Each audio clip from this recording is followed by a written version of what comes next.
Hello everyone, welcome to my channel code story with Mike. तो आज अपने heap के प्लेलिस्ट का वीडियो नंबर 24 करने जा रहे हैं। Okay, leet code number 407 hard marked है, बट इसको हम लोग समझ जाएंगे। तो कोड बड़ा सिंपल है, मेन है इसको इमेजिन कर पाना, वो थोड़ा टफ होगा। बट इमेजिन भी आप धीरे धीरे एक दो एग्जाम्पल के पास समझने लग जाओगे क्या है। और एक बार इमेजिनेशन हो गया तो प्रॉब्लम समझ लिख पाना, कोड कर पाना बहुत ईजी हो जाएगा।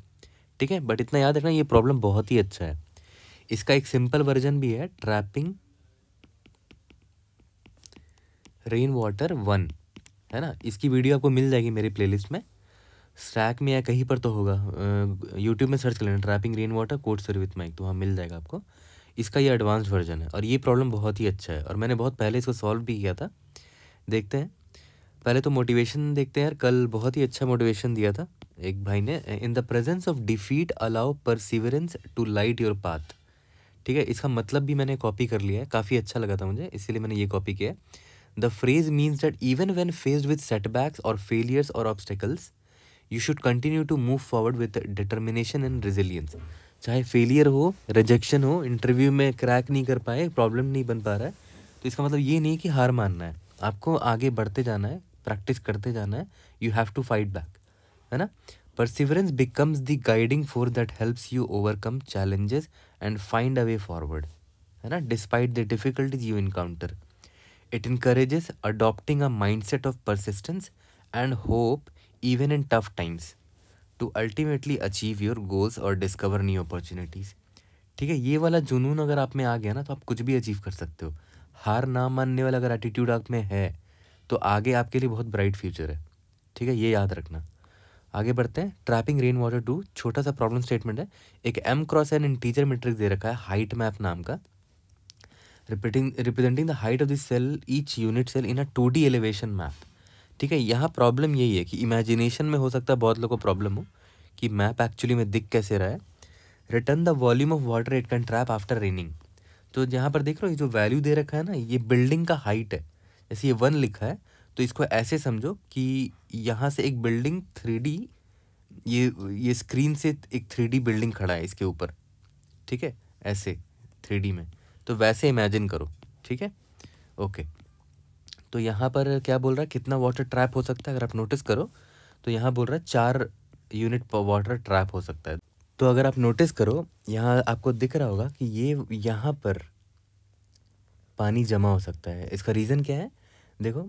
अगर पहले तो इस सेल को देखते हैं, इस सेल के अगर लेफ्ट साइड देखो तो उससे बड़ी बिल्डिंग है, ऊपर भी उससे बड़ी बिल्डिंग है, ये नीचे भी उससे बड़ी बिल्डिंग है। यहाँ पर इससे बड़ी बिल्डिंग तो नहीं है, बट इसके बाद देखो यहाँ पर भी तो है ना। तो यहाँ पर ही पानी जमा हो जाएगा क्योंकि इससे बड़ी बिल्डिंग ये है, बड़ी बिल्डिंग ये है, बड़ी बिल्डिंग ये है। अब बात आती है कि ये 2 वाले के ऊपर कितना पानी आ सकता है। ये जो 2 है इसके ऊपर कितना पानी आ सकता है, 4 तक तो नहीं जा पाएगा। देखो 2 के राइट साइड में 4 वाली बिल्डिंग है, तो 4 हाइट तक तो नहीं जा पाएगा पानी, है ना। कितना हाइट तक जा पाएगा, 3 ही तक जा पाएगा। क्यों, क्योंकि देखो जो मिनिमम है, अगर 3 से ऊपर हुआ पानी इस 2 के ऊपर तो ऑब्वियस है वो यहाँ से स्पिल कर जाएगा, है ना। तो ऑब्वियस सी बात है, इस चीज़ का आपको ध्यान देना पड़ेगा। इस 2 के बाउंड्री में वो तो ठीक है कि बड़े बिल्डिंग्स है, इस 2 से बड़े बिल्डिंग है, 433 इससे बड़ा बिल्डिंग है, बट उनमें से जो मिनिमम है वही तक जा पाएगा पानी। ठीक है, तो मुझे दिख रहा है कि ये 3 जो है 3 तक ही जा पाएगा, क्योंकि 3 से ऊपर गया तो 3 से पानी स्पिल यहाँ से और यहाँ से स्पिल हो जाएगा। ठीक है, तो कितना तक पानी जा पाएगा, सिर्फ हाइट 3 तक जा पाएगा। तो इसकी करंट हाइट 2 है और पानी कहाँ तक जा पाएगा, 3 तक जा पाएगा। तो कितना हो गया पानी, कितना एक्स्ट्रा पानी आया, तो 3 - 2 = 1। ठीक है, कि 1 यूनिट ऑफ वाटर इसमें और आ सकता है, तो इसकी भी हाइट 3 बन जाएगी ना। पानी एक हाइट का आ जाएगा तो हाइट 3 बन जाएगी उसकी। सिमिलरली अगर आप इस पर ध्यान दो, इस वाले सेल पर अगर आप ध्यान दो तो इसका पानी कितना ऊपर तक जा सकता है। ये देखो ये भी 3 तक हाइट जा चुका है क्योंकि इसमें 1 यूनिट ऑफ वाटर आ चुका है ना यहाँ पर। ठीक है, तो ये भी ऑब्वियस बात है 3 तक ही जा पाएगा। 3 से ऊपर गया तो यहाँ से फ्लो हो जाएगा पानी, है ना, ज़्यादा 3 तक ऊपर जा पाएगा। तो इसका करंट हाइट कितना है, 1 है, और हाइट बाद में कितना हो जाएगा, 3 हो जाएगा। तो 3 - 1 दैट इज़ कितना एक्स्ट्रा वाटर यहाँ पर जमा हो गया, 2 यूनिट ऑफ वाटर यहाँ जमा हो गया। ठीक है, तो 1 + 2 3 यूनिट्स ऑफ वाटर टोटल यहाँ जमा हो गया। और देखते हैं और कहीं पर पानी जमा हो रहा है। हाँ, एक यहाँ जमा होता हुआ दिख रहा है पानी। क्यों, क्योंकि इसके ऊपर हाइट देखो 3 है, इसका 3 है, इसका 4 है, इसका 3 है। इस 2 से ज़्यादा है उनका हाइट, है ना। तो ये 2 पर पानी कितना तक जमा होगा, ज़्यादा से ज़्यादा 3 तक जमा हो सकता है ना। 3 से ऊपर जमा हुआ तो यहाँ से पानी बह जाएगा, ठीक है। तो 3 तक जा पाएगा उसका मैक्सिमम हाइट, और उसका करंट हाइट कितना है, 2 है। 3 माइनस 2 1 हो गया, ठीक है। और कहीं पानी जमा होता हुआ नहीं दिख रहा है मुझे। यहाँ पर तो कितना हो जाएगा, 2 3 4, आंसर 4 है इसका, ठीक है। ओके, अब अभी आपके मन में आ सकता है कि यहाँ पर भी पानी जमा हो रहा है क्या, इधर ये वाले को देखना, ग्रीन से दिखा रहा हूँ, इधर पानी जमा हो रहा है क्या, नहीं यहाँ पानी जमा नहीं हो रहा, अगर आप ध्यान दो।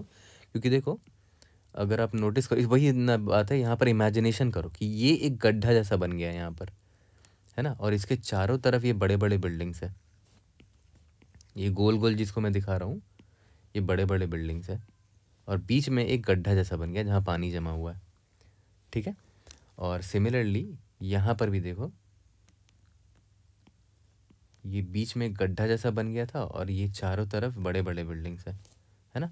अगर इस 3 की बात करूँ मैं, ये वाली 3 की अगर मैं बात करूँ, तो इसके लेफ़्ट साइड में देखो 1 है, हाइट 1 है, और इसके राइट साइड में हाइट 2 है, दोनों की हाइट इससे कम है ना। और तो ऑब्वियस से यहाँ पानी तो बिल्कुल नहीं आ सकता, क्योंकि इसकी हाइट ज़्यादा है, यहाँ पर पानी आएगा तो एनीवेज वो इसके छत पर रुक नहीं पाएगा, है ना, ठीक है।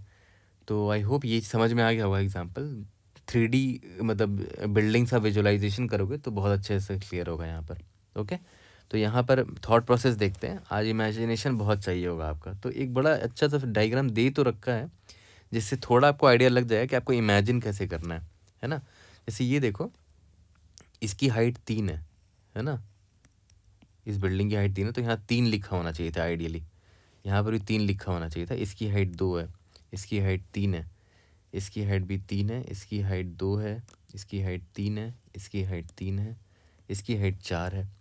तो अगर आप नोटिस करो यहाँ पर, ये बहुत अच्छा एग्जांपल लगा मुझे, ये बीच में एक पॉन्ड जैसा बन गया ना। और क्यों बन पाया, क्योंकि इनके चारों तरफ की जो बिल्डिंग्स है, ये जो बाउंड्री वाले बिल्डिंग्स है, ये और ये, वो इससे बड़े थे, है ना। तो पक्का यहाँ पर नीचे कम हाइट के होंगे, ये वाला कम हाइट का होगा, ये भी कम हाइट का होगा, ठीक है। बट इन दोनों गड्ढों में पानी कितना आ पाया, इनके बाउंड्री में से जो मिनिमम है, देखो तो इनका बाउंड्री कौन कौन है, फिर से दिखाता हूँ। ये जो गड्ढा है यहाँ पर, ये जो गड्ढा है यहाँ पर, इनके बाउंड्री में एक 3 दिख रहा है, 3 दिख रहा है, 3 दिख रहा है, 3 दिख रहा है, 3 दिख रहा है, एक 4 दिख रहा है। तो इन बाउंड्री में से मिनिमम कौन है, 3 है मिनिमम। तो पानी 3 तक ही रुकेगा, क्योंकि इसके ऊपर आएगा तो पानी तो स्पिल हो जाएगा ना, 4 तक पानी नहीं आ सकता, इतने ऊपर तक पानी नहीं आ पाएगा 4 तक में, है ना। पानी तो 3 के बाद ही स्पिल होने लगेगा। तो वो पानी 3 तक ही आकर रुक गया, ठीक है, यहाँ तक क्लियर है। सिमिलरली यहाँ पर भी देखो, ये बीच में जो पानी यहाँ जमा हुआ है, ये कहीं तक, कहाँ तक रुका, इसकी बाउंड्री एक ये भी है ना, 1 2, इसका हाइट 4 है, तो वहीं तक रुका जहाँ तक मिनिमम हाइट है इसकी बाउंड्री का। यहाँ 3 था, यहाँ 3 था, तो 3 तक ही आके पानी रुक गया, ठीक है। तो ये बहुत इंपॉर्टेंट ऑब्जर्वेशन था जो डायग्राम से पता चला हमें, ओके। अब फर्दर आते हैं, कुछ एग्जाम्पल लेते हैं और वहाँ से अपनी क्लैरिटी को और स्ट्रॉन्ग करते हैं। तो देखो, एक बहुत इंपॉर्टेंट ऑब्जर्वेशन तो हमने यहाँ नोट डाउन कर लिया है कि किसी भी सेल के जो बाउंड्री सेल्स होते हैं, जैसे ये जो वाटर था यहाँ पर, ये गड्ढा था, इनके जो बाउंड्री सेल्स थे, ये 4 वाला, ये 3 वाला, ये 3, ये 3, ये 3, उनमें से जो मिनिमम है, मिनिमम कौन है, 3 है ना, उनका हमें ध्यान देना पड़ेगा, क्योंकि पानी सिर्फ वहीं तक जा सकता है। तो यहाँ पर मैंने वही लिखा है, need to be aware of smallest among the boundary cells. Boundary cells में जो स्मॉलेस्ट है उस पर ध्यान देना पड़ेगा, क्योंकि पानी वहीं तक जा सकता है, उधर तक ही राइज कर पाएगा, ठीक है। तो मैंने एक छोटा सा एग्जांपल लिया, और यहाँ से मैं आपको एक चीज़ बताता हूँ, जब भी इतना कॉम्प्लेक्स सिचुएशन आता है ना प्रॉब्लम में, तो मैं सबसे सिंपलेस्ट एग्जांपल लेने की कोशिश करता हूँ। तो मुझे सबसे सिंपलेस्ट एग्जांपल ये लिखा है ना, 3x3 क्रॉस का। 2x2 में तो इमेजिन नहीं कर पाएंगे, ये 2x2 में वाटर कहाँ इमेजिन कर पाओगे, पानी कभी 2x2 में जमा हो ही नहीं पाएगा, क्योंकि ये सारे बिल्डिंग बाउंड्री में ही खड़े हैं, तो पानी बीच बीच में कहीं गड्ढा बनेगा ही नहीं, है ना। इसीलिए मैंने जो सबसे स्मॉलेस्ट वैलिड इनपुट दिखा वो था 3x3, तो मैंने 3x3 का एक इनपुट ले लिया, ठीक है। और ये जो वैल्यूज़ लिखे हुए वो हाइट्स हैं, है ना, बिल्डिंग्स के। तो अगर आप नोटिस करो, ये जो बाउंड्री में जो बिल्डिंग्स होते हैं, बाउंड्री में जो बिल्डिंग्स होते हैं, उनके छत पर तो पानी जमा ही नहीं हो सकता ना, क्योंकि देखो, अगर इनके छत पर पानी गिरेगा तो उसको सपोर्ट करने के लिए साइड में कोई नहीं है, यहाँ पर इस साइड पानी बह जाएगा ऊपर से, है ना। पानी जमा होने के लिए क्या होना चाहिए कि उसको, जैसे मान लेते हैं यहाँ पानी जमा होना चाहिए, इसके चारों तरफ एक सपोर्ट होना चाहिए, है ना। मान लेते हैं ये 3D फिगर है, 3D फिगर मान लो इसको, बीच में गड्ढा है, तो उनके चारों तरफ के जो हाइट्स हैं वो वहाँ सपोर्ट सिस्टम होना चाहिए, तभी बीच में पानी जमा हो सकता है। तो जो बाउंड्री सेल है उनके पास वो सपोर्ट है ही नहीं, है ना। वो तो साइड से पानी निकल ही जाएगा, यहाँ इसके छत पे अगर गिरता है तो पानी यहाँ निकल जाएगा, इसके छत पे अगर गिरेगा तो पानी गिर जाएगा। तो ये बाउंड्री सेल्स हो गए आपके, है ना। तो इन बाउंड्री सेल्स में पानी कभी जमा ही नहीं हो सकता। ठीक है, यहाँ तक तो क्लियर है। अब मैंने आपको क्या क्या बात बोला था कि जो भी बाउंड्री सेल्स होते हैं, अभी मैंने आपको यहाँ बताया था कि उनमें से जो स्मॉलेस्ट है उसका ध्यान ज़रूर रखना, वो आपको हेल्प करने वाले हैं। तो इस बाउंड्री सेल में स्मॉलेस्ट कौन दिख रहा है मुझे, ये दिख रहा है, ये 7 दिख रहा है ना। तो इसको मैं ऑरेंज कलर से रिप्रेजेंट करता हूँ, ठीक है। तो अब देखो 7 मुझे स्मॉलेस्ट दिख रहा है, तो उम्मीद है कि अगर पानी, अगर बीच में गड्ढा होता भी है, 7 मतलब इस बाउंड्री के अंदर कहीं पर गड्ढा बनता भी है, तो पानी 7 तक ही राइज कर पाएगा, उससे ज़्यादा नहीं राइज कर पाएगा। ठीक है, तो मैं 7 को बोलूँगा 7 एक काम कर, तू अपने नेबर्स को देख ले कि वो कितना पानी, मतलब कितना हाइट है उनका, क्योंकि उनके ऊपर जो पानी आएगा वो तुम तक ही आ पाएगा, क्योंकि 7 तुम ही मिनिमम हो अपने बाउंड्री में से। 7 बोलेगा ठीक है मैं अपने नेबर से बात करता हूँ, तो 7 सबसे पहले अपने राइट नेबर से पूछेगा, तो पता चला राइट नेबर तो खुद बाउंड्री है, वो विजिटेड है ऑलरेडी, मैंने ग्रीन मार्क कर रखा उसको। 10 भी खुद बाउंड्री है, और 7 के राइट साइड में तो आउट ऑफ बाउंड है, तो 7 इस नेबर को देखेगा। तो समझ रहे हो, हर बिल्डिंग का हमें ऊपर, लेफ्ट, राइट एंड डाउन वाला देखना, वही उसके बाउंड्री होती है। ठीक है, ऑब्वियस सी बात है ना, बीच में गड्ढा बनने के लिए 4 डायरेक्शनल से क्लोज होना चाहिए, तभी तो गड्ढा बन पाएगा, है ना। तो इसीलिए 4 डायरेक्शनल नेबर्स को देख रहे हैं, तो इसको 5 मिला एक तरफ। ठीक है, अब देखो ध्यान देना, ये 7 ने 5 से क्या पूछा, 5 तुम्हारा हाइट क्या है ना। तो 5 बोलेगा मेरा हाइट 5 है, तो 7 बोलेगा कि ठीक है पानी जमा हो सकता है तुम्हारे ऊपर, बट 5 पूछेगा कितना जमा हो सकता है, तो 7 बोलेगा मेरा हाइट 7 है, तो 7 माइनस 5 दैट इज 2 यूनिट पानी ही तुम्हारे ऊपर आ सकता है, क्योंकि तुम उससे ऊपर अगर गए तो पानी मेरे से यहाँ पे से फ्लो कर जाएगा, पानी बह जाएगा यहाँ से मेरे छत से। ठीक है, तो चलो यहाँ से हमने हाइट मतलब यूनिट ऑफ कितना वाटर जमा हो पाएगा, कितना वाटर जमा पाएगा, 2 यूनिट ऑफ वाटर जमा पाएगा, इससे ज़्यादा नहीं जमा पाएगा। तो चलो यहाँ का आंसर तो मैंने आसानी से निकाल लिया। ठीक है, ये तो समझ में आ गया होगा आपको, ये बड़ा सिंपल सा एग्जांपल था, और जानबूझकर मैंने एक छोटा एग्जांपल लिया, क्योंकि छोटे छोटे एग्जांपल से भी बड़ा कॉम्प्लेक्स एग्जांपल की तरफ जाएंगे। तो यहाँ से हमें एक चीज़ तो बड़ा पक्का पता चल गया कि हमें ये तो करना पड़ेगा कि जो बाउंड्री सेल्स हैं उनमें से जो मिनिमम है उनको पकड़ेंगे और उनसे बोलेंगे भाई अपने नेबर से पूछो, क्योंकि पानी तुम तक ही आ सकता है। जैसे मैंने 7 को पकड़ा था, 7 तक ही पानी आ पाएगा, अगर अंदर इस बाउंड्री के अंदर कहीं पर ही पानी जमा होता है तो पानी 7 तक ही आ पाएगा, उससे ऊपर नहीं आ पाएगा, क्योंकि 7 तक आया तो उससे ऊपर आया तो 7 से पानी बहने लगेगा। यहाँ तक क्लियर है। तो ये बहुत इंपॉर्टेंट ऑब्जर्वेशन था इस प्रॉब्लम का। अब आगे बढ़ते हैं, अब ना एक और बड़ा एग्जाम्पल लेते हैं, थोड़ा सा बड़ा एग्जाम्पल मैंने ले लिया है। देखो पूरे बाउंड्री में 10-10 है, ठीक है, तो बाउंड्री वाले बिल्डिंग में तो पानी कभी जमा नहीं हो सकता, क्योंकि उनके राइट हैंड साइड या लेफ्ट हैंड साइड या ऊपर या नीचे कोई सपोर्ट सिस्टम नहीं है ना। उनके छत में पानी कभी नहीं जमा हुआ, यहाँ से बह जाएगा, यहाँ से बह जाएगा, इधर से बह जाएगा, इधर से बह जाएगा एंड सो ऑन। ठीक है, तो बाउंड्री सेल्स तो मुझे पता चल गया। अब एक बात बताओ, इन बाउंड्रीज में से मिनिमम कौन है, इन बाउंड्रीज में मिनिमम 10 ही है, क्योंकि सारे 10 ही दिख रहे हैं, तो मिनिमम ऑब्वियसली 10 ही रहेगा। ठीक है, तो मैं अब 10 है तो उनमें से ही किसी से पूछता हूँ कि भाई तुम लोगों में से पानी कितना जमा हो पाएगा, तो कोई भी 10 को पकड़ लो, मान लेते पहले इस 10 को पकड़ा आपने। ठीक है, तो अब इस 10 को जब आपने पकड़ा तो ये अपने नेबर से पूछेगा, तो इसके बगल में तो 10 है, तो वो तो छोड़ ही दो, तो खुद बाउंड्री है, विजिटेड है वो, राइट हैंड साइड में आउट ऑफ बाउंड है, तो ये इससे पूछेगा। ठीक है, तो इसने 7 को पकड़ लिया और पूछता है भाई कितना हाइट है, 7 बोलेगा भाई मेरा हाइट 7 है, तो कितना ऊपर तुम्हारे ऊपर कितना पानी जमा पाएगा, तो 10 बोलेगा कि भाई देख मेरा हाइट 10 है, तेरा हाइट 7 है, तो तेरे ऊपर पानी जो है ना 3 तक ही जा पाएगा, 3 यूनिट ही पानी भर पाएगा।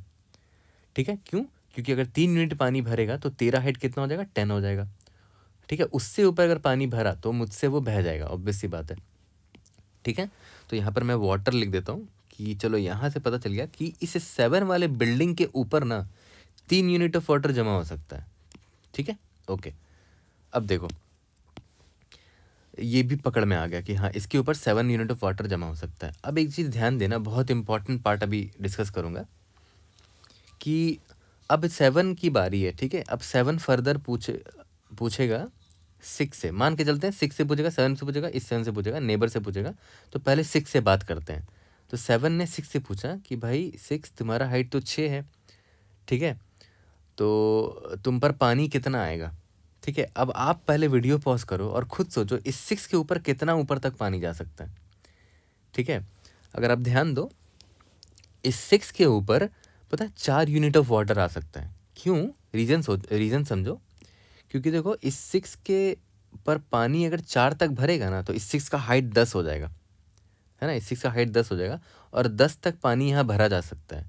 क्योंकि देखो इस 7 पर जब पानी भरेगा तो ये भी 10 हाइट हो जाएगा ना भाई। इस 7 पर जब पानी भरेगा तो ये भी तो 10 हाइट का हो जाएगा। इस 7 पर जब पानी भरेगा तो ये भी ज़्यादा से ज़्यादा 10 हाइट का हो जाएगा, ये भी 10 हाइट का हो जाएगा, ये भी 10 हाइट का हो जाएगा, ये भी 10 हाइट का हो जाएगा, ये भी 10 हाइट का हो जाएगा, ये भी 10 हाइट का हो जाएगा। अब ऐसे इमेजिन करो, है ना। मैंने यहाँ पर हाइट अपडेट नहीं किया था, 7 ही लिखा रहने दिया था, इसीलिए आपको कन्फ्यूजन हुई होगी। मैंने अब अपडेटेड हाइट लिख दिया कि पानी जब भर जाएगा इन 7 वाली बिल्डिंग में तो उनका हाइट भी तो 10 हो जाएगा। 10 से ज़्यादा नहीं हो सकता, ये पता है ना।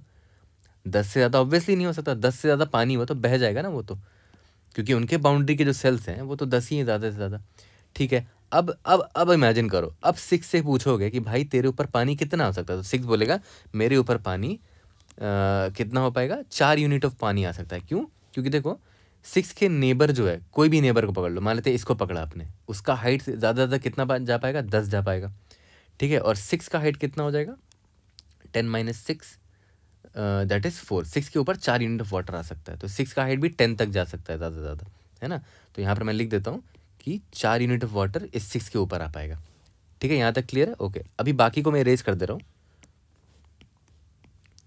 यहाँ पर मैं बाकियों को इरेज कर दे रहा हूँ। ओके, तो याद करो क्या हुआ था, 7 ने 6 से पूछा था, है ना। तो पता है 7 को बताना पड़ेगा 6 को कि देख भाई मेरा हाइट ना 10 तक चला जाएगा। तब 6 बोलेगा अच्छा ठीक है तेरा हाइट 10 तक जाएगा तो मैं भी 10 तक जा सकता हूँ। 10 - 6 4 हो जाएगा, है ना। ठीक है, ये चीज़ ध्यान में रखना कि अपडेटेड हाइट बताना पड़ेगा आपको अपने नेबर को। ठीक है, या तो आप ऐसे बता देना कि या तो 7 जो है ना 6 को ऐसे बता सकता है कि देख भाई मेरे बगल में 10 है तो मैं भी 10 तक चला जाऊँगा, है ना। मैक्सिमम 10 है तो 6 बोलेगा अच्छा ठीक है तू 10 तक जा सकता है तो मेरे ऊपर भी 4 तक का पानी आ सकता है, ताकि 6 4 10 मेरा भी हाइट 10 तक हो जाए, तो इसका भी हाइट 10 तक हो जाएगा। यहाँ तक समझ में आया? ठीक है, तो अभी तक कितना पानी हमें मिल चुका है, 7 के ऊपर 3 यूनिट ऑफ वाटर, 6 के ऊपर 4 यूनिट ऑफ वाटर, तो 3 4 7 यूनिट ऑफ वाटर आ गया।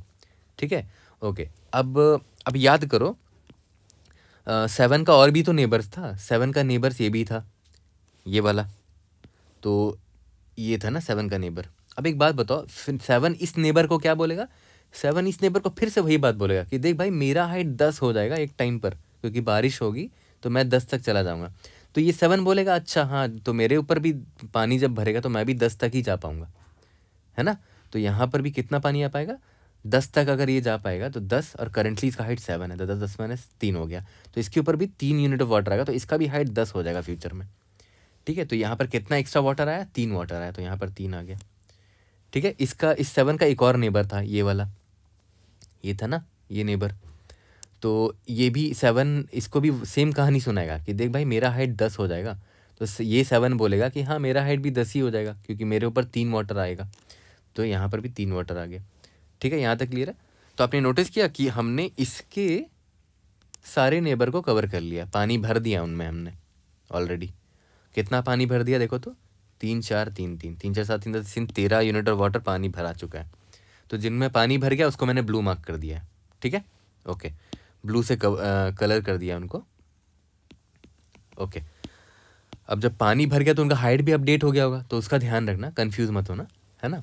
याद करो हमने जो हमारा स्टार्टिंग वाला बाउंड्री था वो ये था ना, जो बाहर के 10 10 10 है, उसमें से मैंने पहले इसको पकड़ा था। किसी को ही पकड़ सकते थे क्योंकि मिनिमम तो कोई भी, सारे मिनिमम ही थे, सबकी वैल्यू 10 थी। उसके बाद फिर किसी और को पकड़ेंगे, मान लेते हैं इसको पकड़ लिया आपने, ठीक है, इसको पकड़ लिया। तो अब एक चीज़ नोटिस करो, इसका फिर वही चीज़ होगा, इसका नेबर कौन है, ये 7 को बताएगा कि भाई देख मेरा हाइट 10 है, तेरा हाइट 7 है, तो तुझ पर 3 तक का पानी आ सकता है एक्स्ट्रा, तो ये भी 3 वाटर इस पर आएगा, तो ये भी इसका भी हाइट कितना हो जाएगा, इसका भी हाइट 10 हो जाएगा, है ना। तो इसको ब्लू मार्क कर दिया, ठीक है, ब्लू मार्क कर दे रहे हैं, मतलब उसका हाइट अपडेट हो चुका होगा, ठीक है, ओके। अब देखो ध्यान देना, ये 7 फिर अपने नेबर से जब बात करेगा, मान लेते इससे बात करेगा, तो इसको ही बताएगा कि भाई मेरा हाइट 10 होने वाला है, तो ये भी बोलेगा कि हाँ मेरा हाइट भी 10 होगा, तो यहाँ पर भी 3 एक्स्ट्रा पानी आएगा, है ना, 3 यूनिट ऑफ वाटर यहाँ पर भी आ पाएगा। फिर सिमिलरली 3 यूनिट ऑफ वाटर इसके पास भी आएगा, तो इनको भी मैं ब्लू मार्क कर देता हूँ। अब देखो ध्यान देना, अब ये इसका एक और ये भी तो नेबर था, बट याद करो इसमें तो पानी ऑलरेडी भर दिया था मैंने, है ना, तो ये विजिटेड है ना, तो इसको छुएंगे ही नहीं, क्योंकि यहाँ पर 10 तक पानी आता था ना, तो 10 तक ही पानी रहेगा, ठीक है, ये विजिटेड है, इसको छूना ही नहीं है हमें। यहाँ तक क्लियर है, ओके। तो अभी देखते हैं कितना पानी आ गया, इस पर 3 आया, इस पर 3 आया, इस पर 3 आया, ठीक है। तो यहाँ पर मैं लिख देता हूँ +3 +3 +3। सिमिलरली यहाँ पर भी 3 आएगा, यहाँ पर भी 3 आएगा, +3 +3, टोटल कितना हो गया, 1 2 3 4 5 6 3 4 7 3 10 3 13 13 6 19 19 6 25 3 28। आंसर इसका 28 होगा। बड़ा एग्जाम्पल है, बट इस एग्जाम्पल को डाल के देखना 28 आंसर आना चाहिए, ठीक है। अब मैं ना इसी एग्जाम्पल को थोड़ा सा और मॉडिफाई करता हूँ, ठीक है, और वो एग्जाम्पल और भी बेटर होगा, तो वहाँ से और क्लैरिटी आपको आएगी। अब देखो ध्यान दो, अभी ये वाला एग्जाम्पल पता है कौन सा है, लिक्विड का पहला एग्जाम्पल, ये एग्जाम्पल मुझे सही में पसंद आया था, क्योंकि इसमें जो पानी है ना वो अलग अलग जगह भर रहा है, एक यहाँ भर रहा था और एक यहाँ भर रहा था, तो ये एग्जाम्पल ज़्यादा अच्छा है। ऊपर वाले एग्जाम्पल भले बड़े थे बट सिंपल थे, क्योंकि यहाँ पानी बड़े रेगुलर फॉर्म में भर रहा था। अगर आप ध्यान दो, इधर पानी एकदम मस्त ऐसे भर गया, पूरा फुल एकदम रेगुलर फॉर्म में पानी भरा था, ठीक है। यहाँ पर भी देखो एकदम रेगुलर फॉर्म में, बस यहाँ बीच में भरा था पानी। बट ये वाला एग्जांपल बेटर क्यों है, क्योंकि इसमें पानी ना थोड़ा इरेगुलर भरा है, एक यहाँ भरा है, बीच में यहाँ गैप है, इधर पानी नहीं भरा, फिर एक यहाँ भरा है, तो ये एग्जांपल ज़्यादा बेटर है, ओके। तो अब हम लोग आए हैं सबसे अच्छे एग्जाम्पल पर, देखते हैं यहाँ पर कैसे हो रहा है। तो बाउंड्री सेल में तो पानी आ नहीं सकता, क्योंकि बह जाएगा उसके छत से पानी, राइट हैंड साइड या लेफ्ट हैंड साइड या ऊपर या नीचे, है ना, तो बाउंड्री साइड्स को तो नहीं कर। बट अंदर में जो बाउंड्री के अंदर जो सेल्स हैं यहाँ पर, उनमें कितना पानी आ सकता है, कैसे पता करेंगे, जो बाहर की बाउंड्री है उसमें जो मिनिमम है उस पर डिपेंड करता है। ऑब्वियस सी बात है, थोड़ी देर पहले आपको यही तो समझाया था कि इन अंदर वाले सेल्स में पानी कितना तक जमा हो सकता है, वो उसके बाहर वाले बाउंड्री पर डिपेंड करता है। ये जो बाउंड्री है बाहर की, उस बाउंड्री में जो सबसे छोटा सेल होगा उसी पर डिपेंड करेगा। तो उस बाउंड्री में देखते हैं सबसे छोटा सेल कौन दिख रहा है, एक तो मुझे 1 दिख रहा है, ठीक है, और उसके बाद 4 है, 3 है, फिर यहाँ पर भी एक 1 है, ये रहा, ये 1 और भी 1 है क्या, हाँ एक यहाँ पर 1 है और नहीं है। उसके बाद कौन दिख रहा है, उसके बाद मुझे 2 दिख रहा है, ये वाला 2, उसके बाद यहाँ पर भी एक 2 है, उसके बाद यहाँ पर भी एक 2 है, और भी कहीं 2 है नहीं है। उसके बाद नेक्स्ट हाइट कौन सा दिख रहा है, 3 दिख रहा है, ये 3 ये 3 ये 3 ये 3 ये 3 ये 3, 2 3 और है। उसके बाद नेक्स्ट हाईएस्ट कौन है, नेक्स्ट स्मॉलेस्ट कौन है, सॉरी 4 4, ये 2 4 है यहाँ पर। आई थिंक सारे बाउंड्री हमने कवर कर लिए हैं। तो आपको पता होना चाहिए ना सबसे छोटा कौन है, तो सबसे छोटा हाइट वाला सेल मुझे ये दिख रहा है, ठीक है। अब ये कौन सा हाइट वाला कौन सा सेल है, इसका मुझे कोऑर्डिनेट पता होना चाहिए। तो यहाँ पर मैं लिख देता हूँ कि ये 0,0,1 वाला है, ये 0,03 वाला है, ये मेरा 2,5 वाला है। मैं यहाँ इंडेक्सिंग कर देता हूँ, 0 1 2 0 1 2 3 4 5, ठीक है। तो हाइट तो पता होना चाहिए कि कौन छोटा है, तभी तो पता चला कौन छोटा है। बट आपको ये भी तो पता होना चाहिए कि उनका कोऑर्डिनेट क्या है, क्योंकि कोऑर्डिनेट जब पता होगा तभी तो कोऑर्डिनेट की मदद से आप नेबर निकाल पाओगे। तो ये इसका मतलब क्या हुआ कि एक चीज़ तो यहाँ से अंदाज़ा और मिल गया मुझे। यहाँ पर मैं नोट डाउन करता हूँ कि मुझे स्मॉलेस्ट हाइट चाहिए, तो हमें स्टोर तो करना पड़ेगा स्मॉलेस्ट हाइट मिलने के लिए। स्मॉलेस्ट हाइट मुझे चाहिए, बट मुझे उनका कोऑर्डिनेट भी चाहिए, ठीक है। तो स्टोर करना पड़ेगा कुछ इस तरह कि हाइट भी रहे, मिनिमम मिनिमम मिनिमम, फिर उससे थोड़ा बड़ा, उससे थोड़ा बड़ा, एंड सो ऑन, क्योंकि मुझे पहले मिनिमम को पकड़ना है ना, और स्मॉलेस्ट हाइट प्लस उसका कोऑर्डिनेट क्या है वो भी रखना पड़ेगा। तो एक काम करते हैं, सबसे पहले मैं पकड़ता हूँ ऑब्वियस है जो सबसे कम हाइट वाला है। सबसे कम हाइट वाला कौन सा है, ये है 1 है ना, जो कि 0,0 पर प्रेजेंट है। तो मैं यहाँ पर आया, है ना, मैं इसके पास आया। तो देखते हैं इसका नेबर कौन करना है, पहले वो बताओ। इसका नेबर जो है, इसका नेबर एक राइट हैंड साइड में है, बट वो तो ऑलरेडी विजिटेड है क्योंकि वो तो खुद बाउंड्री है, वहाँ पानी आ ही नहीं सकता, तो उसको कंसिडर ही क्यों कर रहे हो तुम। ऊपर आउट ऑफ बाउंड है, लेफ्ट में आउट ऑफ बाउंड है, नीचे भी नेबर ही, सॉरी बाउंड्री ही है, तो इसका कोई नेबर काम का है नहीं, तो ये तो गया। ठीक है, ये तो गया। अब आते हैं फर्दर। नेक्स्ट वन कौन दिख रहा है मुझे बाउंड्री में? बाउंड्री में मुझे नेक्स्ट वन ये दिख रहा है, ये वाला देखो, है ना। तो इसका भी सेम कहानी है, इसके राइट हैंड साइड में आउट ऑफ बाउंड है, नीचे आउट ऑफ बाउंड है, लेफ्ट वाला भी बाउंड्री है, राइट वाला भी, ऊपर वाला भी बाउंड्री है, तो कोई पॉइंट ही नहीं है यहाँ पर पानी का। ये अपने नेबर से भी बात नहीं कर सकता, तो इसका भी कहानी ख़त्म, है ना। ओके, एक और वन बचा है 0,3 वाला, ये वाला, है ना। तो देखते हैं, इसका राइट साइड में नेबर नहीं है, नहीं है, बाउंड्री है वो दोनों, उसके ऊपर भी आउट ऑफ बाउंड है, एक नीचे नेबर मिला है मुझे। ठीक है, तो ये 3 से जब बात करेगा, है ना, जब ये 3 से बात करेगा तो ये क्या बोलेगा कि भाई 3 पानी कितना जमा हो सकता है तुम पर? तो 3 बोलेगा भाई अपनी हाइट तो देख पहले, तेरी हाइट 1 है, मेरी हाइट 3 है, तो मेरे ऊपर पानी कैसे जमा हो सकता है? अगर मेरे ऊपर पानी जमा हुआ तो ऑब्वियस वो तो बह जाएगा ना, क्योंकि तुमने तो मुझे गार्ड कर रखा नहीं है, तुम्हारा हाइट सिर्फ 1 है ना। बहुत ज़रूरी ऑब्जर्वेशन है, ध्यान से सुनो, फिर से रिपीट कर रहा हूँ। इस 1 ने इस 3 से जब पूछा कि भाई तेरे ऊपर पानी आ सकता है क्या, नहीं आ सकता, क्योंकि 1 की हाइट देखो ना 3 से छोटी है। 3 पर कोई पानी कब जमा होता? जब 1 उसको गार्ड कर रहा होता। 1 तो खुद छोटा, वो कैसे गार्ड करेगा? एक बड़ी बिल्डिंग होती ना तो वो गार्ड कर पाता ना, ताकि यहाँ पर पानी भर पाता, बट बेचारा 1 ही छोटा है, तो पानी यहाँ हवा में थोड़ी भरेगा। ये 3 है, ये 1 है, तो पानी अगर यहाँ गिरता भी है तो वो बह जाएगा ऐसे, है ना। यही मैं बताना चाह रहा था कि ये इंपॉर्टेंट ऑब्जर्वेशन था। तो 1 ने अपने इस नेबर को देखा, तो यहाँ पर भी इसको दिखा कि ये भी पानी जमा नहीं कर सकता, है ना। तो 3 ने तो बता दिया कि भाई मुझ पर पानी जमा नहीं हो सकता। तो आप ऐसे भी याद करो, पानी कितना जमा होगा वो कैसे निकालते थे? याद करो, 1 था ना, 1 जो था, 1 वाला जो सेल था, उसने किससे पूछा था? 3 से पूछा था। ठीक है, तो 1 ये हाइट कैसे निकालते थे? वाटर कितना सबमिट जमा हो पाएगा इस 3 के ऊपर, कैसे निकालते थे? 3 का जितना भी हाइट है ना, और इस 1 का जितना भी हाइट है, यार दोनों को माइनस करते थे। 1 - 3, तो ये तो -2 हो रहा है, नेगेटिव है, मतलब ऑब्वियस है पानी जमा नहीं हो पाएगा। क्यों? क्योंकि 1 जो है वो गार्ड नहीं कर पा रहा है। 3 के ऊपर अगर पानी आता भी है तो वो तो बह जाएगा, 1 से होते हुए बाहर चला जाएगा, है ना। तो हम पता है क्या करेंगे, देख लेंगे कि अगर नेगेटिव आ रहा है डिफरेंस, 1 - 3 = लेस देन 0 आ रहा है, ऑब्वियस सी बात है, तो हम 0 मान लेंगे उसको कि पानी 0 जमा हो रहा है 3 के ऊपर। तो 3 को भी मैंने विजिट मार्क कर दिया है। ठीक है, यहाँ तक क्लियर है। अब एक बात बताओ, जब 3 फर्दर अपने नेबर से बात करेगा, मान लेते इससे बात करेगा और इससे बात करेगा, तो ये 3 उन लोगों को क्या बताएगा कि भाई तुम लोग को गार्ड करने के लिए मेरा हाइट क्या है? 3 ही बताएगा ना, क्योंकि 3 के ऊपर कोई पानी जमा ही नहीं हो पाया था। याद करो, अभी थोड़ी देर पहले मैंने निकाला ना कि 3 के ऊपर कोई पानी जमा नहीं हो पाया था, तो 3 अपने नेबर्स को अपना हाइट बताएगा, है ना, अपना ही हाइट बताएगा। यहाँ तक क्लियर है? ओके, तो ऑब्वियसली बात है, यहाँ पर 3 अपना हाइट 3 बताएगा। तो एक काम करते हैं, 3 के नेबर से बात करते हैं। मान लेते हैं 3 का नेबर ही 1 है ना, ये 1 से बात हुई, तो अब ऑब्वियसली बात है 3 तो बड़ा है, 3 बड़ा है, और बगल में 1 है, सॉरी बगल में यहाँ पर 1 है, सॉरी 1 यहाँ पर। तो ऑब्वियसली बात है 1 के ऊपर पानी कितना आ सकता है? इतना आ सकता है। कितना है? 3 - 1 दैट इज़ 2, 3 - 1 दैट इज़ 2 पानी आ सकता है। ठीक है, तो मैं इसको ब्लू मार्क कर देता हूँ कि ये विजिट हो गया और इस पर पानी आएगा, इसीलिए ब्लू है। और कितना पानी आएगा? 2 यूनिट ऑफ पानी आएगा। ठीक है, ओके। तो सिमिलरली अब देखो, ध्यान देना, अब जब ये जो 1 है, अब जब ये 1 अपने नेबर से बात करेगा 2 से, तो ये 2 को क्या बोलेगा कि भाई देख 2, मेरे ऊपर ना 2 यूनिट ऑफ पानी आएगा, मतलब मेरा हाइट 3 हो जाएगा।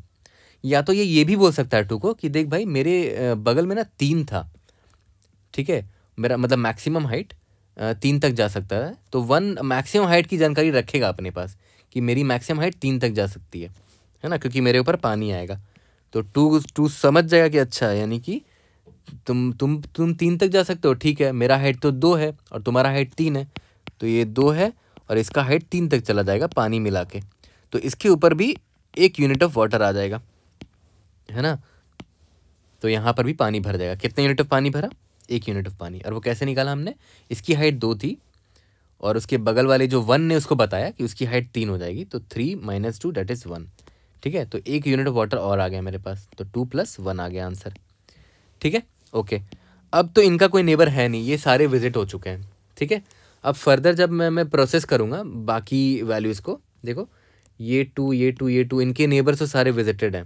फिर ये 3 मान लेते हैं, इस 3 की बारी आई। ठीक है, बाकी देखो ना, बाकी जो 3 है, ये 3 है, ये 2 है, ये 2 है, इनके नेबर सारे विजिटेड हैं ऑलरेडी। तो जब मान लेते हैं मैंने इस 3 को प्रोसेस किया या फिर इसको प्रोसेस किया, तो उसका एक नेबर मिल रहा है मुझे, उसका एक नेबर ये मिल रहा है मुझे। ठीक है, तो कोई भी एक बंदा उससे पूछ लेगा। ठीक है, क्या पूछेगा कि भाई तुम्हारा हाइट कितना है ना? तो ये 2 बोलेगा भाई मेरा हाइट 2 है। तो 3 बोलेगा कि भाई मेरा हाइट तो 3 है, मतलब ये 3 है हाइट, और नीचे वाले का कितना था हाइट? 2 था। तो ऑब्वियस सी बात है, 1 का डिफरेंस है, मतलब 2 का हाइट 3 तक जा सकता है, मतलब 1 यूनिट ऑफ पानी आ सकता है। कितना पानी आएगा? 3 - 2 दैट इज़ 1। तो 1 यूनिट वाटर और आ गया, 2 3 4, टोटल 4 पानी आ गया। अब देखो सारे सेल्स विजिटेड हो चुके हैं और पानी यहाँ पर भरा था 2 + 3, और यहाँ भरा था 2 + 1 3 हो गया, 3 + 1 4 हो गया, इसीलिए इसका आंसर 4 था। यहाँ तक क्लियर हो गया? ओके। अब कुछ कुछ ऑब्जर्वेशन जो हमने ऊपर नोटिस किया उसको मैं नोट डाउन कर रहा हूँ। ठीक है, तो इतना सारा जो कहानी मैंने आपको सुनाया है, इतने सेल्स बातचीत किया है ना, उससे हमें क्या पता चला कि जो बाउंड्री सेल्स है हमें उससे स्टोर करके रखना पड़ेगा। ठीक है, और ऐसा स्टोर करना पड़ेगा कि मिनिमम वाला हाइट वाला सेल मुझे पहले दिखे, है ना, वहीं से एक्सपैंड करेंगे ना, क्योंकि मिनिमम हाइट वाला ही फर्दर अपने नेबर से पूछ सकता है, क्योंकि मिनिमम हाइट वाले तक ही पानी जा पाएगा बाउंड्री में, है ना। तो मिनिमम हाइट सेल की जानकारी चाहिए, प्लस उसका कोऑर्डिनेट क्या है वो भी चाहिए होगा, क्योंकि फिर उसके नेबर निकाल पाएंगे कोऑर्डिनेट की मदद से।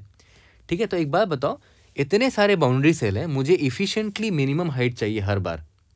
बहुत सारे मिनिमम हाइट वाले सेल्स हो सकते हैं, कैसे निकालोगे भाई? कौन सा ऐसा डेटा स्ट्रक्चर जो मिनिमम या मैक्सिमम ऑप्टिमल टाइम में देता है?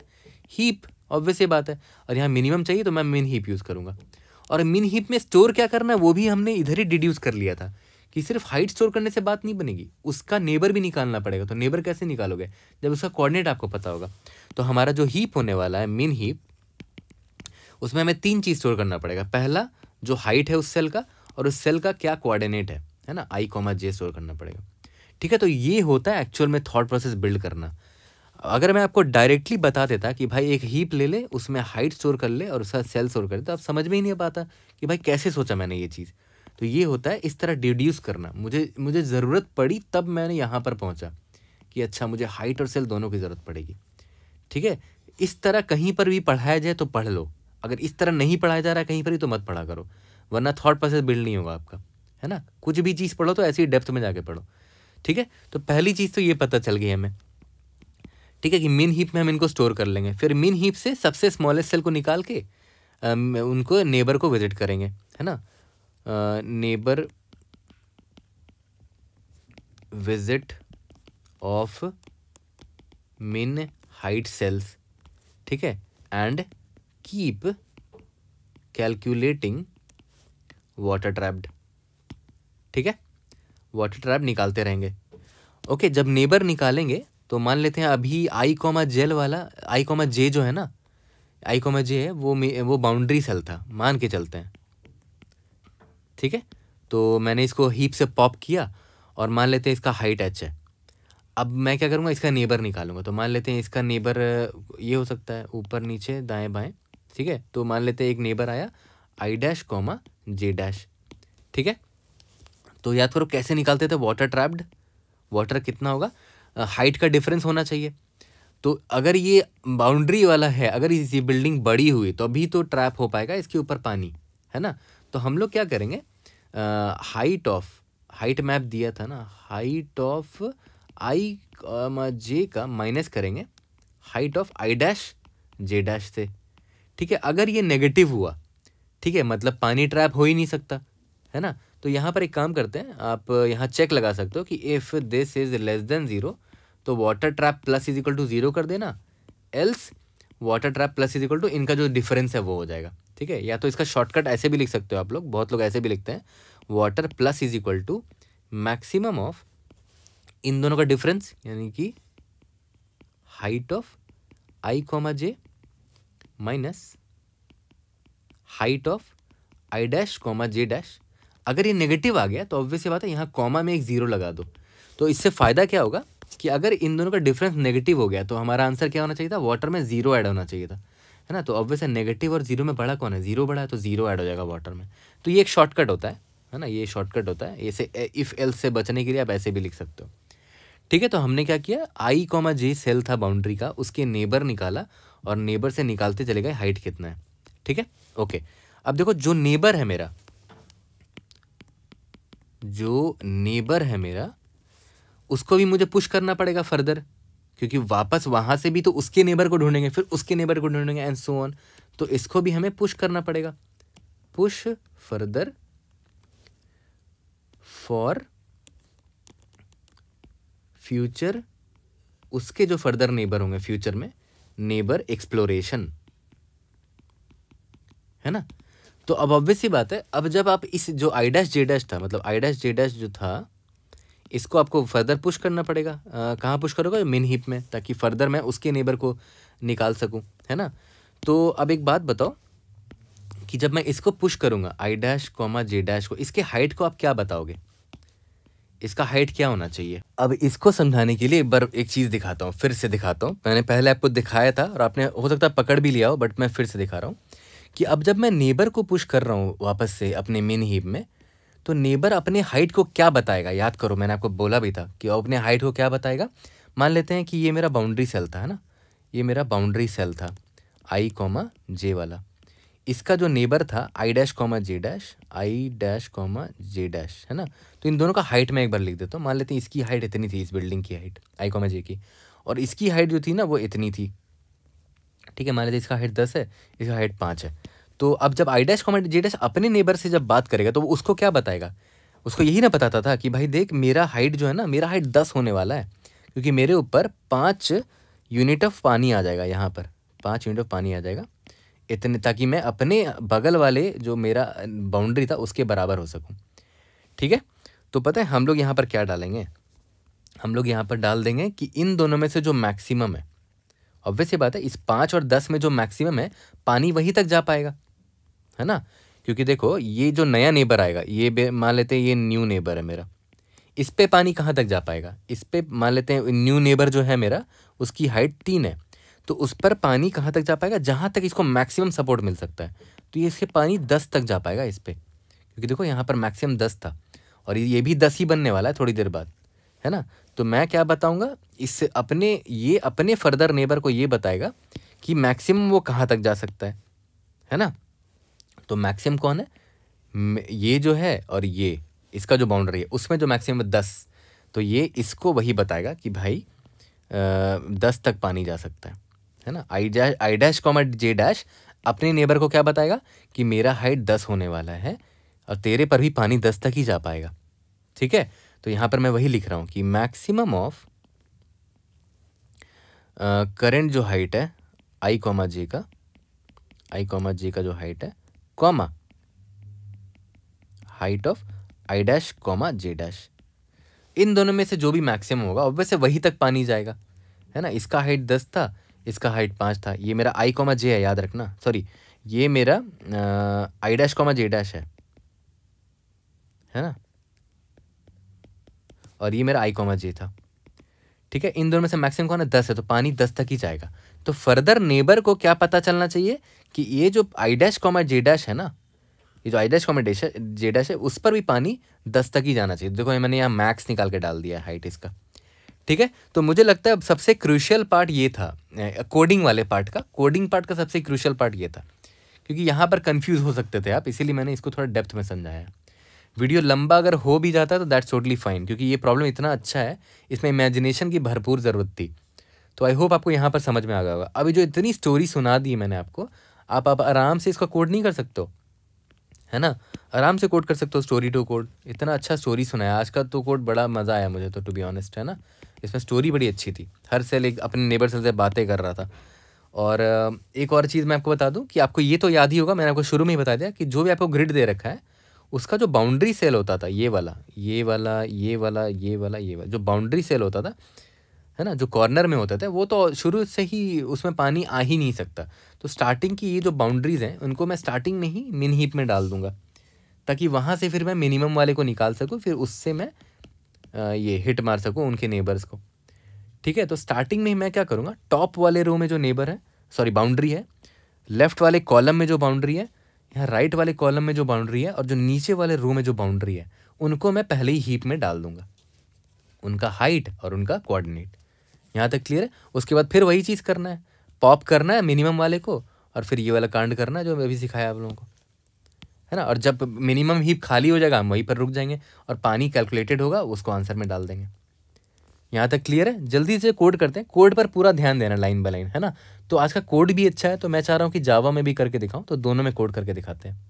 तो चलो इसका कोड करते हैं। मैंने एम और आर पहले ही निकाल लिया है, ठीक है। और इसके बाद मैंने क्या बोला था कि प्रायोरिटी क्यू एक ले लेते हैं, ठीक है। तो प्रायोरिटी क्यू मिन हीप कैसे डिफाइन करते थे, priority queue of int comma vector of int, उसके बाद ग्रेटर, ठीक है। तो ये हो गया आपका प्रायोरिटी क्यू, और ये मिन हीप है ना। बट ये मिन हीप क्या है, ये दिस इज अ मिन हीप ऑफ इंटीजर्स ओनली। अब याद करो हमें प्रायोरिटी क्यू में क्या स्टोर करना था, हाइट स्टोर करना था और उसका कोऑर्डिनेट स्टोर करना था। तो 3 चीज़ें स्टोर करनी है हमें, है ना। तो आप एक काम करो, इसके लिए हम ये ले लेते हैं, typedef pair of int. Pair में पहला एलिमेंट हाइट को डिफाइन करेगा, और उसके बाद जो दूसरा पेयर होगा, पेयर उसके अंदर एक और पेयर होगा, है ना। इसको पीपी नाम दे देते हैं। तो देखो पहला वाला एलिमेंट जो है वो हाइट है, और ये जो दोनों है, ये इंट और ये इंट, इस पेयर के अंदर वो कोऑर्डिनेट है। तो जहाँ जहाँ इंट है वहाँ पीपी डाल दो, vector of PP, that's it, है ना। तो मैं इसी तरह जनरली लिखता हूँ, मुझे आसानी होती है। और यहाँ पर क्या है, यहाँ पर बाउंड्री सेल्स होने वाले हैं, बाउंड्री सेल्स, ठीक है। तो पी क्यू नाम दे के अच्छा नाम देते हैं ताकि क्लैरिटी मिले। बाउंड्री सेल्स हो गया यहाँ पर, ठीक है। इसके बाद मैंने आपको क्या बोला था कि जिनको जिनको हम विजिट कर लेंगे उनको विजिटेड मार्क करना है। तो एक विजिटेड नाम का एक अरे ले लेते हैं, बुलियन, जिसमें अभी कोई भी विजिटेड नहीं है, तो सबको फॉल्स मार्क कर रखा है, ठीक है। अब याद करो मैंने क्या बोला था कि left most column and right most column, कौन कौन से कॉलम हो गए, मतलब 0th कॉलम और n-1th वाला कॉलम, ये बाउंड्री सेल है, लेफ्ट और राइट मोस्ट। उसको पॉपुलेट करेंगे अपने क्यू में। उसके बाद top most row and bottom most row जो है वो भी बाउंड्री सेल्स हैं वहाँ पर। तो 0th रो और m-1th रो, है ना। तो इन दोनों को पहले प्रायोरिटी क्यू में डाल लेते हैं। तो चलो स्टार्ट करते हैं। For int row is equal to 0, row is less than m, row plus plus, ठीक है। कॉलम कौन कौन सा होगा, 0th column and n-1th column. तो उसके लिए आप ऐसे भी लिख सकते हो, इंट कॉल जो होगा वो किसको किसको पकड़ेगा, एक 0th कॉलम को पकड़ेगा और n-1th कॉलम को पकड़ेगा, ठीक है। और इसको हम प्रायोरिटी क्यू में पुश कर देंगे। तो बाउंड्री सेल्स नाम था हमारे मिन हीप का। तो बाउंड्री सेल्स डॉट पुश, इसमें क्या स्टोर कर रहे थे, देखो ध्यान देना यहाँ पर, height map of row comma col, ये तो स्टोर कर दिया। उसके बाद इसका रो कॉमा कॉलम क्या है, यहाँ तक क्लियर है? ओके। सिमिलर कोड लिखेंगे टॉप मोस्ट रो और बॉटम मोस्ट कॉलम के लिए, ठीक है।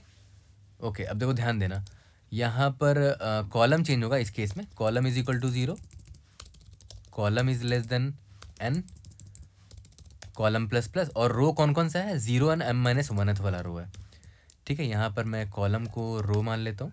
Boundary cells dot push height map row comma col, row comma col. और हाँ, जिनको हमने डाल दिया है पी क्यू में, हीप में डाल दिया, वो तो विजिटेड हो गए हैं। तो visited of row comma col will be equal to true, है ना। यहाँ तक क्लियर है? सेम चीज़ यहाँ पर ही चिपका देंगे, visited of row comma col will be equal to true. यहाँ तक क्लियर है? ओके। अब चलो, ये हमारा मेन काम हो गया, हमने बाउंड्री वालों को डाल दिया अपने प्रायोरिटी क्यू में। Int water is equal to 0 नाम का वेरिएबल ले लेते हैं। अब वहीं खानदानी टेम्पलेट में जिस तरह हम लोग करते थे, प्रायोरिटी क्यू में अगर कोई चीज़ डाला है तो कैसे करते थे, जब तक प्रायोरिटी क्यू खाली नहीं हो जाए, not of P Q dot empty, ठीक है। उसके बाद ऑटो करंट वाले का हाइट क्या है वो निकाल लेंगे, ठीक है। और उसका कोऑर्डिनेट क्या है वो निकाल लेंगे, है ना। तो एक काम करते हैं, इसको ऐसे मान लेते हैं, पीपी ले लेते हैं, और P Q dot sorry top होगा ना, माय बैड, PQ भी नहीं होगा यार, क्या नाम था, बाउंड्री सेल्स नाम था। तो boundary cells dot top, boundary cells dot pop. यहाँ तक क्लियर है। तो अब मैं एक काम करता हूँ, ये जो करंट सेल है इसका हाइट निकालता हूँ पहले। तो तेरा हाइट क्या है भाई, PP डॉट फर्स्ट, ठीक है। और तेरा कोऑर्डिनेट क्या था, PP डॉट सेकेंड का फर्स्ट वाला int J will be equal to PP dot second का सेकेंड वाला, है ना। याद करो प्रायोरिटी क्यू में जो एलिमेंट्स है इसमें 3 चीज़ें थी, हाइट, INJ, तो ये हमने निकाल लिया है। ओके, इसके बाद क्या करते थे, फाइंड नेबर्स, इनके नेबर्स को ढूंढो, तभी तो फिर वाटर कितना कलेक्ट हो पाएगा उसके नेबर में, वो निकाल पाएंगे। फॉर, अच्छा हाँ, नेबर के लिए डायरेक्शंस अरे चाहिए होगा ना हमें, तो डायरेक्शंस अरे हम लोग यहाँ डिफाइन कर लेते हैं। ये तो अब हम सबको आ चुका है कि हम लोग क्यों लेते हैं और कैसे यूज़ करते हैं। तो ये तो रटा गया होगा, वेक्टर ऑफ इंट हो गया, डायरेक्शंस इज इक्वल टू, क्या क्या डालते थे याद करो, हमें जाना कहाँ कहाँ है उसके हिसाब से डालते थे, है ना। तो यहाँ पर 0,-1 कर दो, यहाँ पर 0,1 कर दो, यहाँ पर -1,0 कर दो, यहाँ पर 1,0 कर दो, ठीक है। Up right, sorry up down left and right वाला डायरेक्शन के लिए लिख दिया। तो यहाँ पर फिर vector of int and dir in directions पे इटरेट कर रहे हैं। इंट आई डैश कैसे निकालोगे, i plus dir of 0 int J dash will be equal to j plus dir of 1। यहाँ तक क्लियर है। ओके, इसके बाद देखो ध्यान देना, सबसे पहले तो ये चेक करो कि सेफ है ना, आउट ऑफ बाउंड तो नहीं है। तो i dash must be greater than equal to 0 and i dash must be, i dash हाँ must be less than m and j dash must be greater than equal to 0 and j dash must, sorry j dash है ना, must be less than n. और एक ज़रूरी check, क्या भाई, and not of visited होना चाहिए ना, तभी तो आप जाओगे उसके पास। Not of visited of I dash comma J dash. यहाँ तक क्लियर है। ओके, ये तो चेक हो गया, मतलब सेफ है, जो नेबर है वहाँ जाया जा सकता है। तो जाएंगे तो कैसे निकालते थे, water plus is equal to maximum of current edge वाले का जो हाइट है, मैं उम्मीद कर रहा हूँ कि ये बड़ा हाइट है इसका, तो मैं उसमें माइनस कर दिया नेबर वाले का। तो अब ये जो करंट वाला जो सेल है वो, उसका हाइट अगर ज़्यादा हो तो गार्ड कर देगा पानी को, पानी रुक जाएगा, ठीक है। और कितना पानी जमा हो पाएगा, height of I dash comma J dash में जो भी हाइट था, ठीक है। बट हो सकता है ये नेगेटिव हो, है ना, तो उसके लिए यहाँ पर मैक्स 0 डाल देते हैं कि उसके से वाटर जमा ही नहीं होगा। यहाँ तक क्लियर है। ओके, इसके बाद जब नया नेबर आया, नए नेबर को पुश करेंगे ताकि वो फर्दर अपने नेबर्स को पॉपुलेट करे, वहाँ पर पानी का चेक करे। तो बाउंड्री सेल्स डॉट पुश, इसमें क्या डालते थे याद करो, मैक्सिमम ऑफ करंट वाले सेल का हाइट एंड जो नए वाले का हाइट है, height of I dash comma J dash. Max निकालने से ये फ़ायदा हो पा रहा है कि उसके जो फर्दर नेबर्स होंगे उनको इसका क्या हाइट दिखेगा, पानी मिलाकर वो पता चल जाएगा। मैक्स डाल दिया, उसके बाद आई डैश कॉमा जे डैश डाल दिया। यहाँ तक क्लियर है। ओके, और इसके बाद सिंस ये विजिट हो चुका है तो visited of I dash comma J dash must be equal to set to true.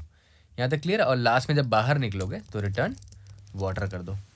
यहाँ तक क्लियर है। रन करके देखते हैं एक बार। आई होप हमने कहीं पर कंपाइलर एरर तो नहीं डाल दिया हो, कहीं डाल ही दिया है क्या। हाँ, बाउंड्री सेल्स था, ये तो गड़बड़ है ना, इसीलिए वेरिएबल का नाम जो लिया है ना उसको बड़े ध्यान से आपको जहन में रखना पड़ता है। अब तो हो जाना चाहिए, let's see. Boundary cells dot top, अच्छा यहाँ वेरिएबल का नाम नहीं लिया था, सॉरी। पीपी, इसको क्या देते, पी दे देते, वेरिएबल का नाम नहीं दिया था ना। P P P, let's see. Height नाम का कोई अरे है ही नहीं, क्या कर रहा हूँ यार। मैप, हाइट मैप, यही नाम था ना शायद, हाइट मैप है, height map, height map of i comma j होगा।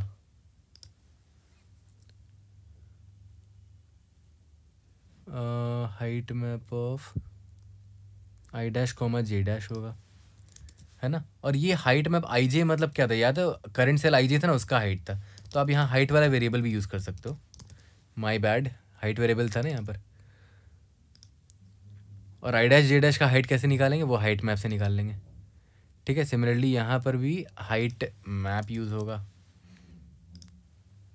वेरिएबल कंफ्यूजिंग कभी नहीं यूज़ करना चाहिए। देखो अभी मुझे लेसन मिल रहा है कि मुझे ऐसा वेरिएबल का नाम नहीं रखना चाहिए था, बट कोई बात नहीं, गलती करके इंसान सीखता है। अब देखो सारे टेस्ट केसेस तो पास हो गए। अब देखो ध्यान दो, देखो वर्स्ट केस में क्या हो रहा है, आप सारे सेल्स को विजिट तो कर रहे हो ना भाई, तो time complexity O of M cross N होगा, क्योंकि सारे सेल्स को तो आपको विजिट करना ही करना है। टोटल कितने सेल है, M into N. But यहाँ पर बाउंड्री सेल डॉट टॉप जो मार रहे हो और जो यहाँ पॉप कर रहे हो, ये लॉग ऑफ लगा रहा है ना time complexity, size of heap, है ना। ये पता नहीं हिंदी में क्यों हो गया, log of size of heap. ठीक है, तो उसका भी तो बार बार ये भी लगा रहे हो आप, तो जितना नंबर ऑफ सेल को विजिट किया multiplied by log of size of heap कितना हो सकता है वर्स्ट केस में, M into N. Total heap का साइज इतना ही हो सकता है वर्स्ट केस में। ठीक है, और यहाँ पर स्पेस कॉम्प्लेक्सिटी पे अगर आप ध्यान दोगे तो इसका टाइम कॉम्प्लेक्सिटी कितना हो जाएगा, space complexity M cross N होगा, क्योंकि वर्स्ट केस में सारे के सारे सेल्स प्रायोरिटी क्यू में इंसर्ट हो जाएंगे। ठीक है, सबमिट करके देखते हैं। We should be able to pass all the test cases. उसके बाद इसको जावा में कोड करके देख लेंगे। Indeed yes, we have pass all the test cases. अब जावा में देख लेते हैं जल्दी से। तो चलो अब जावा में जल्दी से कोड कर लेते हैं। मैंने एम और एन डिफाइन कर लिया है। ठीक है, इसके बाद हमें हीप लेना था, तो मिन हीप ले लेते हैं, प्रायोरिटी क्यू। और इसमें पेयर नहीं होता तो मैं क्या करता हूँ, इंटीजर ले लूँगा, उसमें उस इंटीजर अरे ले लूँगा, उसमें 3 चीज़ें स्टोर कर लूँगा अरे में।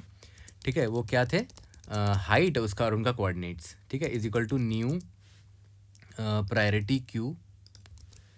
ठीक है, बस आपको यहाँ क्या ध्यान देना है कि जो मिन हीप है वो हाइट के हिसाब से अरेंज होना चाहिए। तो कंपैरेटर मैंने किस पे लगा, देखो तो पहले एलिमेंट पे लगाया, A0 पर, है ना। तो हाइट के बेसिस पे ये अरेंज करेगा हीप में। उसके बाद बूलियन अरे ले लेते हैं,